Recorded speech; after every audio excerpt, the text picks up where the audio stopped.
Coming up on today's Locked On Dodgers, the Dodgers complete the sweep of the Rockies with a walk-off win, just their second walk-off win of the season. We'll get into that. We'll get into why Cody Bellinger was one of the reasons they did that. We'll talk about Mitch White and his performance, and we'll talk about the Dodgers being at the midpoint of the season, 81 games in. That's what's on tap, so make sure to keep it Locked On Dodgers. You are Locked On Dodgers, your daily Los Angeles Dodgers podcast. Part of the Locked On Podcast Network, your team every day.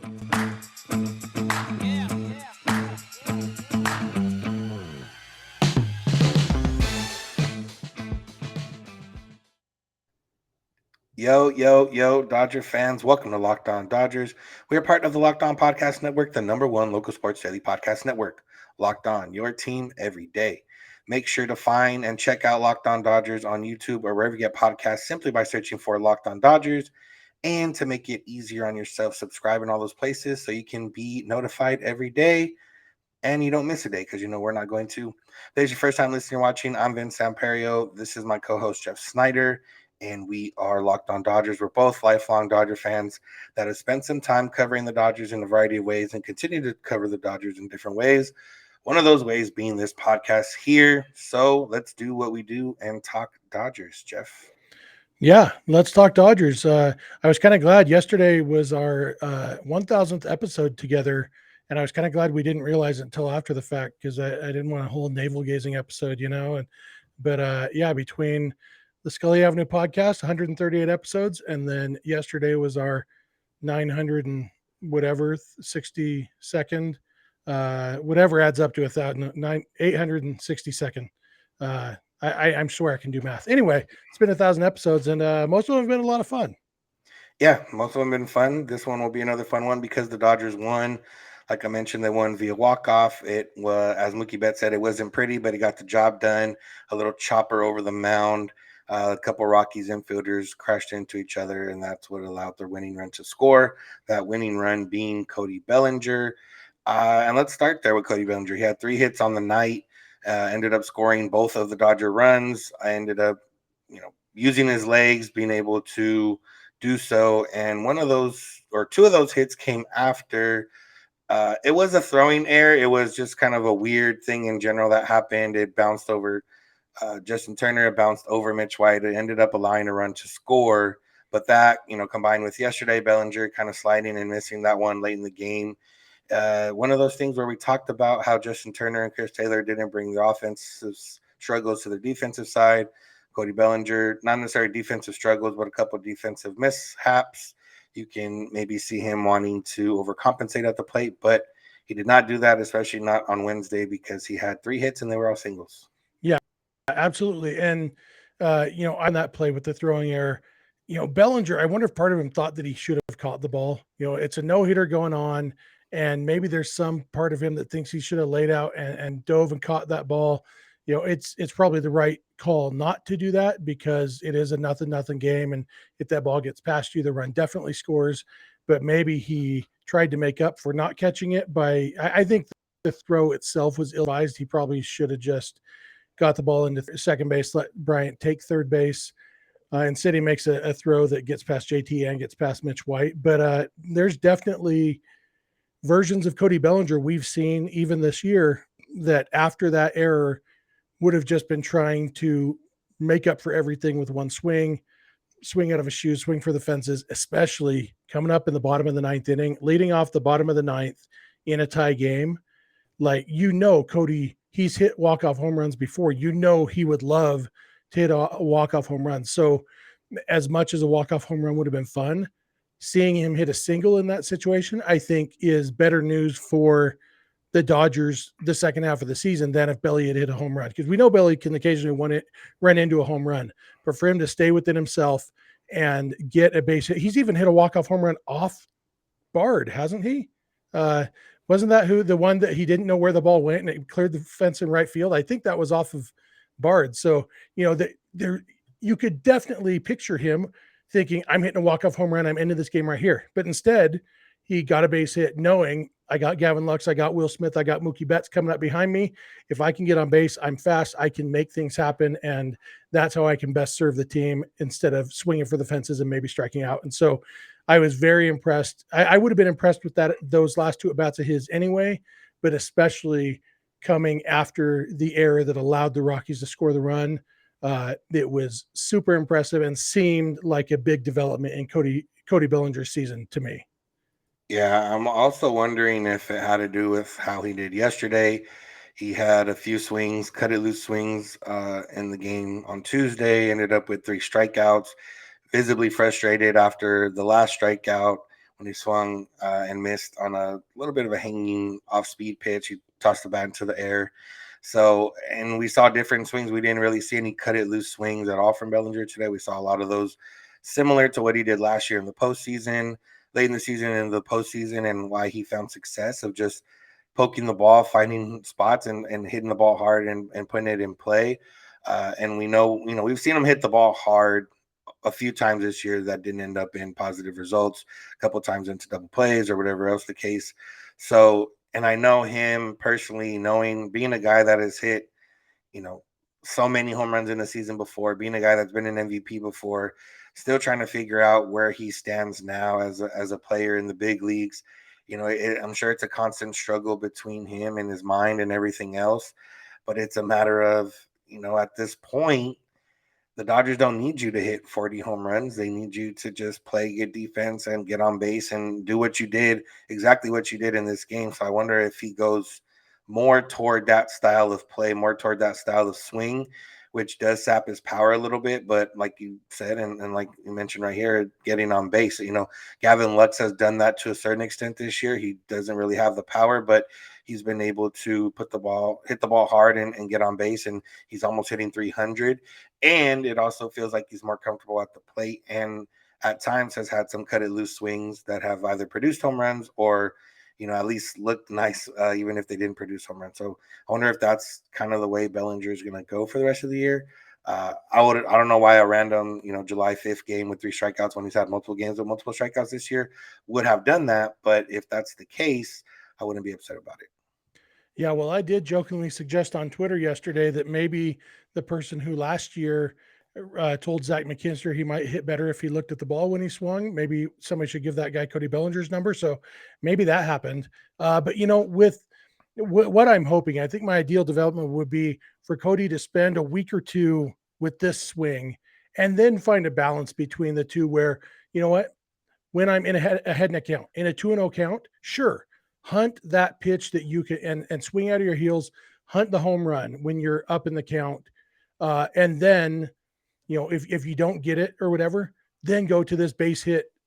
He'd still hit 25 home runs a year with that approach, just hunting when he's ahead in the count and otherwise just trying. But if he could hit 25 home runs and bat 300 with his speed and his defense, I mean, and right now we'd take even 260 from Bellinger, but he's so talented, so good at baseball when he's right. And I would love to see him figure out the offensive side, even if it means fewer home runs, but a better overall offensive player. Yeah, I think that's what we all can agree on. Even if we don't get 2019 Bellinger back, we can get like 75% of that Bellinger. That's still, all borderline all-star with his defense out there in center field. We're going to talk about Mitch White, his performance, and kind of the Dodgers pitching staff as a whole.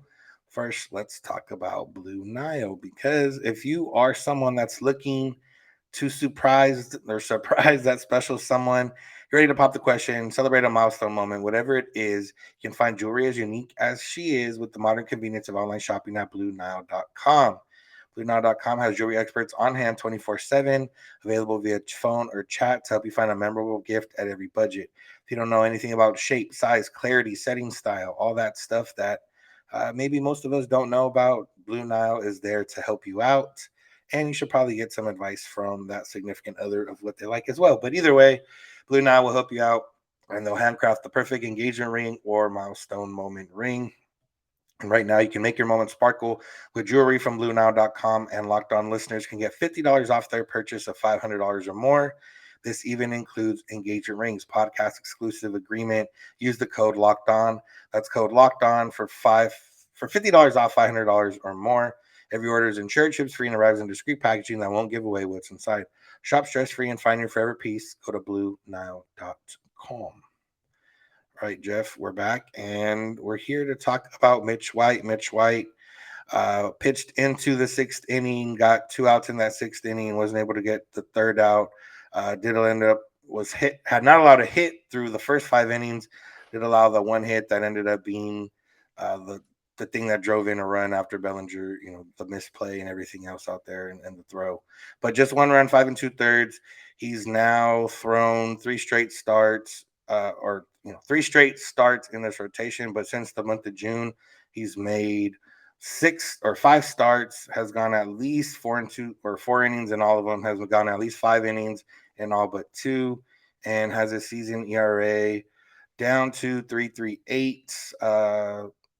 Just one of those guys that has performed in small bursts before, has never really had a defined role, has been last year optioned 11 times, I think is the number for him, but somebody that's continued to bring stability.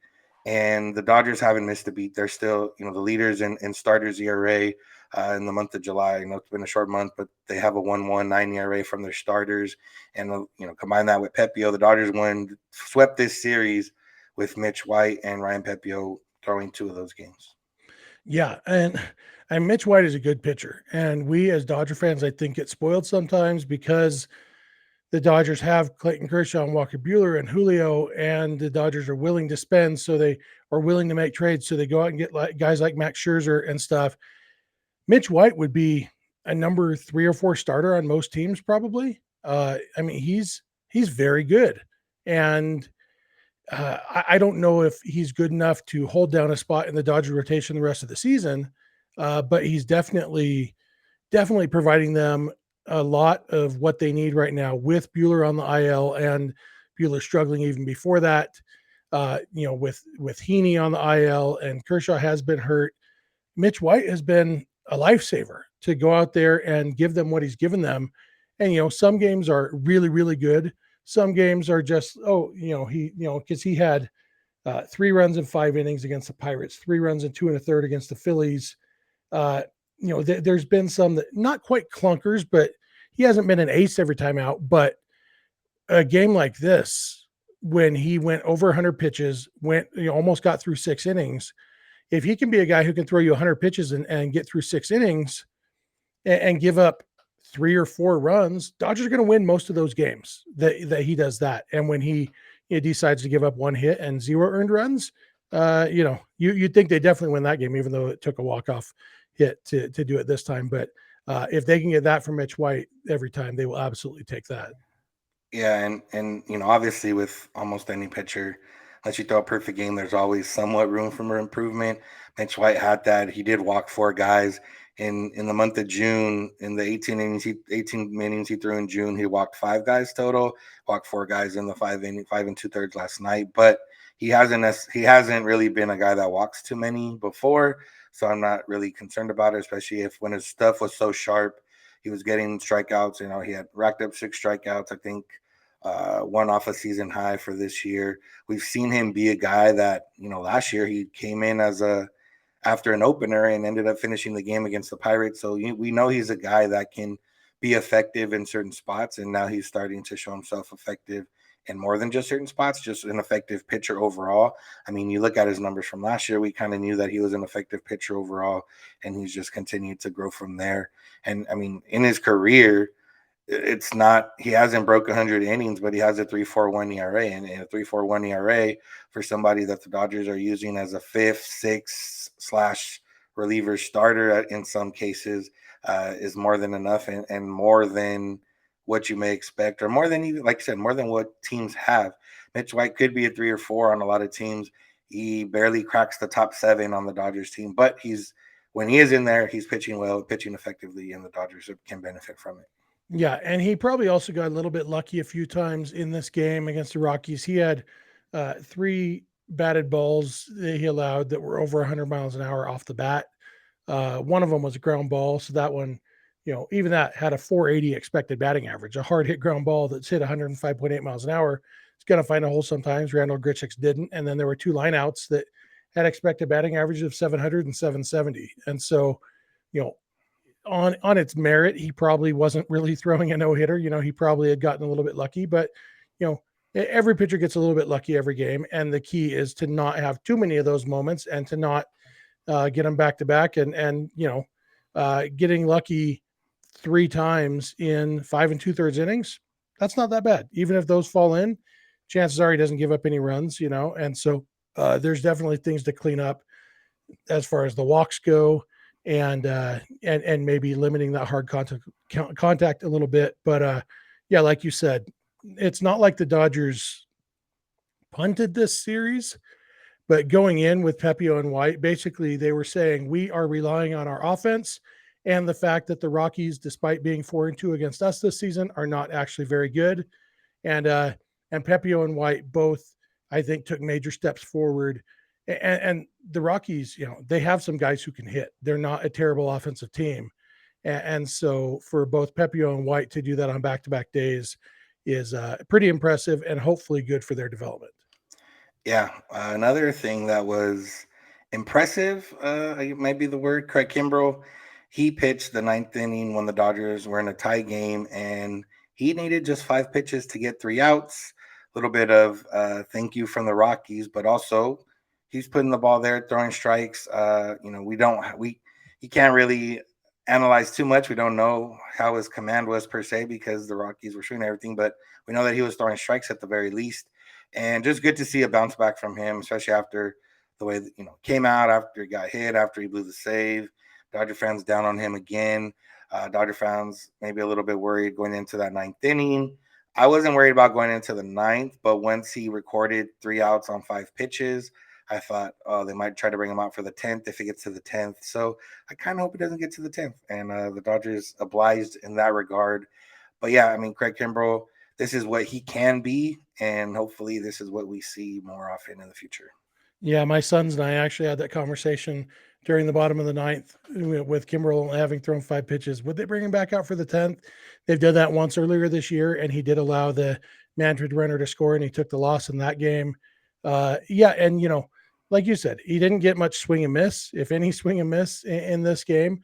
And 2 of the 3 batted balls were hard hit, but they were hard hit grounders. And so they had expected batting averages of 200 and 300. So it's not like they were scorched. They were just, hard hit ground balls. And a lot of the time those, I just said about Grichuk's ground ball that a lot of times a hard hit ground ball will find a way through. That's 108 miles an hour. These were 97.8 and 101.8, and they were -9 and -11 degrees. So they were like hard into the ground. Which is, a lot easier to play. And that's why the expected batting average is so much lower. And then getting CJ Cron to pop up, like that's the scary one for me. Even though Kimbrough, is he allowed a home run with the Dodgers? He probably, I don't even know, but home runs definitely haven't been his issue. But CJ Cron is scary because that dude has got a ton of power. And in that situation where there's no margin of error, that was scary. And for him to get a pop up immediately, that was like the big load off my chest in that situation. And yeah, I mean, Kimbrough looked good for his first game back from injury.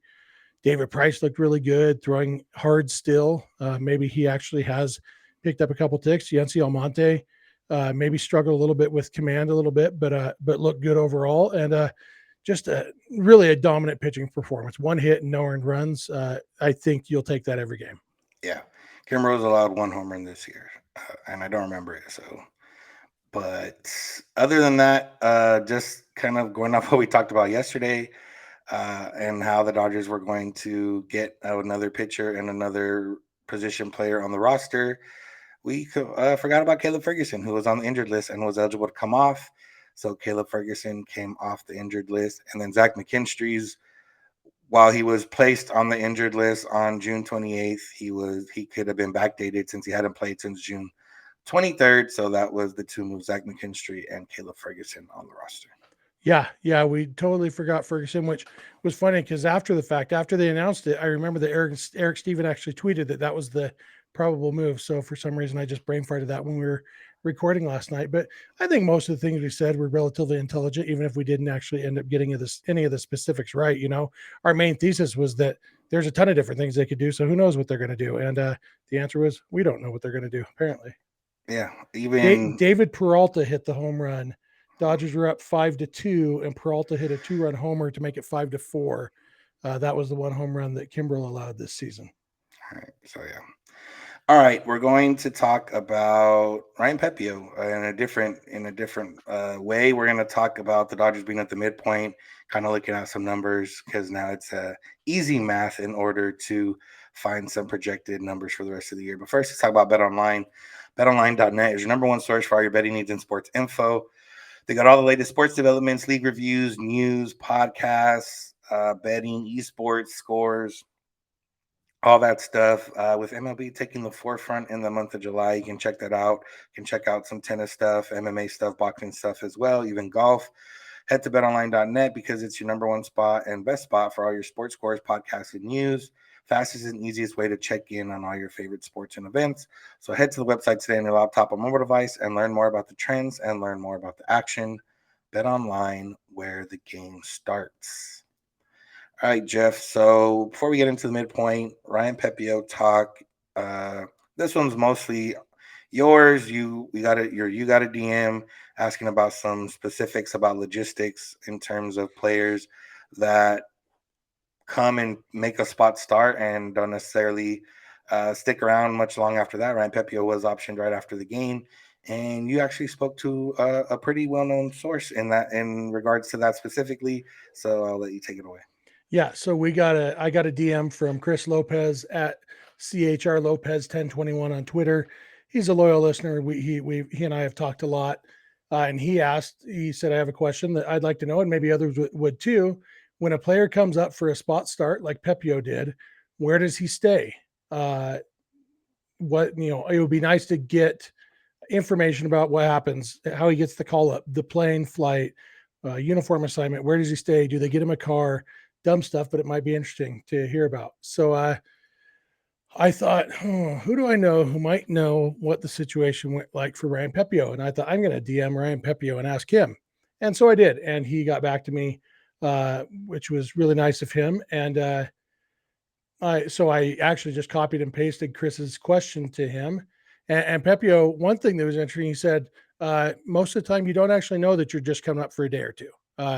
You can kind of read between the lines and assume it's a spot start, but it's not like they say, hey, you're going to come up and then we're going to send you right back down. It's, you get the call up, and that's exciting. And so he said the phone call comes from Travis Barbery, the Oklahoma City manager, telling him you're getting called up. And he said that's always exciting. This is his fourth time getting that call, and it's exciting every time. And then just a few minutes after the call from Travis Barbery, he gets a phone call from the Dodgers traveling secretary. And at that point, they figure out, he's already scheduled flights at that point. The traveling secretary has, so tells them, okay, here's what time you need to be at the airport. Here's when your flight is, what airline, all that stuff. And then he also gives him information about a hotel if he doesn't have a place to stay, which in this case, Pepiot just stays in a hotel. And then obviously if he had stayed in the big leagues for a while, if they said, okay, you're actually going to be here for 3 or 4 times through the rotation, he either, gets an apartment or finds a longer term, maybe somebody to stay with one of the other players who has an extra room or whatever. But in this situation, it's just, okay, get a hotel room, and a rental car if he needs one, which he generally does in that situation. And so really it is a lot on the traveling secretary to handle all that. And it's one of the hidden parts of baseball that's kind of fun, that there's all these moving parts. I remember last year when Matt Beatty got called up. He had been in AAA, and the Oklahoma City Dodgers actually came. They were playing the Salt Lake Bees in Salt Lake. And so I was at the game in Salt Lake, and I had texted Beatty saying, hey, I'd love to say hi or whatever. And he didn't get back to me for a couple hours, which is kind of weird. And then the word came out on Twitter that Beatty had been called up because somebody had gone on the injured list. And then right after that word came out, then he replied to my text, said, sorry, I couldn't respond to you because it was top secret and I wasn't allowed to say anything. But he had actually known for a couple of days. And Pepio mentioned, even though we didn't find out until Tuesday afternoon that Pepio was starting Tuesday night, Pepio said after the game that he found out Sunday late morning. And so he flew out on Sunday evening and had all of Monday, so it was a lot less rushed than it felt like to us. And so it's kind of fun to see about those behind the scenes things. I also asked Pepio because he's married and a lot of minor leaguers aren't, but Pepio is married. And so I asked him, does she just fly with you? And he said, if she happens to be with him at the time, then she'll fly with them, or she'll fly from wherever she is and meet up with them at Dodger Stadium to watch the game. So yeah, I appreciate the question, Chris. And I really appreciate Ryan Pepio getting back to me. He started yesterday, so he's, he had the day off. He's just kind of chilling. And it was really nice of him. He was very open with answers and stuff. He did tell me one or two things that afterwards he said, yeah, maybe don't talk about those things. So I don't know if those things are supposed to be public knowledge. Kind of like how Clayton Kershaw gave away their 50-50 replay strategy. Yeah, so other than that, I appreciate him being open with that. Yeah, that was good. And it's always an interesting thing. You think of some of this stuff. I think the funniest one was Doug Mirabelli getting a police escort to a game before because the Red Sox had just got him and needed somebody to catch Tim Wakefield that night. And he was one of those guys that could do that. So I'm sure there's a bunch of interesting, crazy stories that you can get into about somebody getting called up, acquired, or stuff like that. But moving on, Dodgers have now played through 81 games. They are 52-29. They are on pace for 104 wins because it's easy to do the math. You just double everything right now. But that also makes it easy to kind of look at some numbers and see what some Dodgers are on pace for. You will start with Freddie Freeman. He's on pace for 50 doubles and 100 RBIs, 20 home runs. You got Trey Turner on pace for over 100 RBI, on pace for 118 RBI, on pace for 40 doubles. Justin Turner's on pace for 40 doubles. You got Mookie Betts, the only player on pace for over 30 home runs right now, on pace for 36. And then second place on the Dodgers is Will Smith, who's on pace for 26. We can go through a bunch of these different numbers, but just anything stand out to you or anything from the first half, or I don't know, Jeff, we kind of have free reign here. It's our show. Yeah, it is our show. Trey Turner is also on pace for 198 hits, which would be interesting. 200 hits used to be a lot more common than it is these days. Trey Turner has never had 200 hits in a season. He's maxed out at 195 last year. That was his career high. So on pace for 198, it'd be nice to see him. And last year he batted 328. If he bats 328 this year, he'll get to 200 hits because last year he missed time on the COVID IL. And and maybe one other injury too. I know last year he only played 148 games last year. This year he's on pace. That's another on pace. He's on pace to play 162 games, as is Freddie Freeman. Chris Taylor, his broken foot may have saved him from a 200 strikeout season because right now he's on pace for 202. But missing a couple weeks could keep him in the 190s on strikeouts, or maybe making more contact will keep him in the 170s. Right now, 170 would feel like a huge accomplishment for him. Belly's on pace for 180 strikeouts. Trey's on pace for 32 stolen bases, and Bellinger's on pace for 18. Bellinger he's on pace for 22 homers and 18 stolen bases. He could have a 2020 season, despite it obviously being a very down season for him. I mean, a ton of who's on Eddie Alvarez is on pace for 2 sacrifice bunts, as are the Dodgers. So it's this midway point's fun, and it's a little more realistic than after the opening day and you say somebody's on pace for 324 home runs because they hit 2 home runs on opening day. But yeah, it's a little bit more realistic. Interestingly, the Dodgers actually have a worse record than they did at the 81 game mark last year. They were better in the second half last year, and it seems at least possible and maybe even really likely that the Dodgers will be better in the second half this season because everybody agrees they haven't clicked. They haven't really gotten hot. They haven't had a huge hot streak. And so it's easy to see them. Of course, they do play the Padres and Giants more in the second half, and that could go either way. If the Padres and Giants kind of tank, the Giants have been tanking. They did finally win a game today, but they've been struggling. The Padres had their major collapse last season, and it could be, if they get demoralized, it could be a fun way to bump up that record. So, Dodgers, like you said, on pace for 104 wins. And I don't think any number between 99 and 110 would surprise me. I think anything in there seems like in the realm of possibility. Yeah, you look at the schedule coming up, and they play the Cardinals before the break, but they have the Cubs and Angels, who aren't not playing very well. Cubs have some young talent that's been showing out, but that doesn't necessarily translate to wins. Angels have Otani and Mike Trout, but not much else going on for them. So it's that they come out of the break and they play the Giants, they play the Cardinals, they play the Giants again. They don't play too many winning teams for the next few weeks or the next 20, 25 games, so they can really take advantage. I guess the Giants are a winning team, but not playing well, so they could take advantage there. And then the other part too is, Max Muncy was on the IL, but didn't miss too much time. Just ended up missing 2 weeks. If you said the Dodgers would be on pace for 104 wins, and Max Muncy and Justin Turner are on pace for a combined 30 home runs, I think you would say, well, something obviously something went wrong with Turner and Muncy, but something went right, and they're playing well along it. That's something that went right was the starting pitching.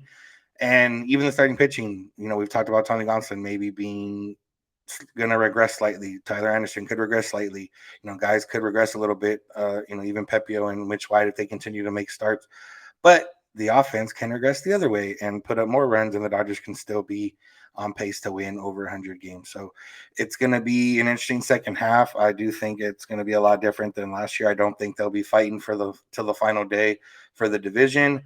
But now with buys in both for the top two teams, if they're anywhere near that or in jeopardy of not being that, I think they would be playing all the way in order to guarantee that bye. Yeah, absolutely. And, Muncy does seem to be figuring things out a little bit. And so even if he doesn't turn into the Max Muncy we've known the last few years, if he can be somewhere between what he's been so far this year and that guy, that helps them a lot. Justin Turner has been turning things on. Cody Bellinger, like we talked about, if he does figure this out and start hitting better, all these things, there's plenty of room. And even Mookie and Freeman and Trey have all had their struggles, in this first half. And so if they can be more consistent, there's a lot of room for at least a little bit of improvement over the second half. Yeah, so that'll be fun. Second half starts tonight with the Cubs, 4-game series with the Cubs coming up. That's what we're going to talk about tomorrow. Thank you all for listening. Thank you for making Locked On Dodgers your first listen of the day every day. Check out Locked On MLB Prospects with host Lindsey Crosby. He's a prospect encyclopedia, and he's going deep on the MLB stars to tomorrow. Check him out on YouTube. I know he's close to 1,000 subscribers. So if you guys want to hear about the future of baseball, go check it out and subscribe on YouTube to Locked On MLB Prospects. That's going to do it for us. Thank you all for listening. Make sure to subscribe to us on YouTube and wherever we get podcasts. Make sure to follow us on social media, Twitter and Instagram at Locked On Dodgers. Jeff is on Twitter at Snydog. I'm at Vince Samperio. DMs are open on all those accounts if you need to get a hold of us. You can also get a hold of us via email, lockedondodgers@gmail.com, or via voicemail text at 323-863-5625. We're here every weekday morning, and we hope you'll be with us. When you get in your car, or if you're at home, tell your smart device, play podcast, Locked On Dodgers. And remember, you don't have to agree. You just have to listen. Have a good one. We'll talk to you tomorrow.